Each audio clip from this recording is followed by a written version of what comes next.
শ্ৰীমতী চিত্ৰা বড়োখালেন ভিতৰপাই গাঁও পঞ্চায়তৰ অন্তৰ্গত ১ নং ৱাৰ্ডৰ পৰা মই নিৰ্দলীয় প্ৰাৰ্থী হিচাপে প্ৰতিদ্বন্দ্বিতা আগবঢ়াইছোঁ ৱাৰ্ড সদস্যা হিচাপে। ১ নং ৱাৰ্ডৰ পৰা ৱাৰ্ড সদস্যা হিচাপে প্ৰতিদ্বন্দ্বিতা আগবঢ়াইছোঁ। বৰ্তমান সময়ত সমাজখনৰ ৰাজনীতি এটা অবিচ্ছেদ্য অংগ। গতিকে আমি শিক্ষিত সমাজ ওলাই আহিলেহে সমাজখন সুপথে পৰিচালনা কৰিব পাৰিম বুলি মোৰ মনে কয়। মই সেইটোৰ ওপৰত বিশ্বাস ৰাখোঁ।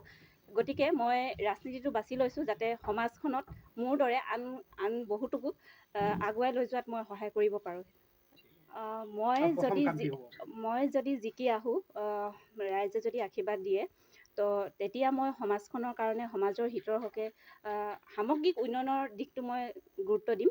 আৰু লগতে গাঁওখনত থকা যিবিলাক অভাৱ অনাটন, যিবিলাক দৰিদ্ৰ শ্ৰেণীৰ লোক আছে, তেওঁলোকে এতিয়াও কিছুমান পঞ্চায়তে আঁচনি কিছুমান ঢুকি পোৱা নাই। তেওঁলোকক মই সেই আঁচনিবিলাক যাতে পাওক, তেওঁলোকো আগবাঢ়ি আহক, সেইটো ক্ষেত্ৰত মই কাম কৰি যাম বুলি প্ৰতিশ্ৰুতিবদ্ধ।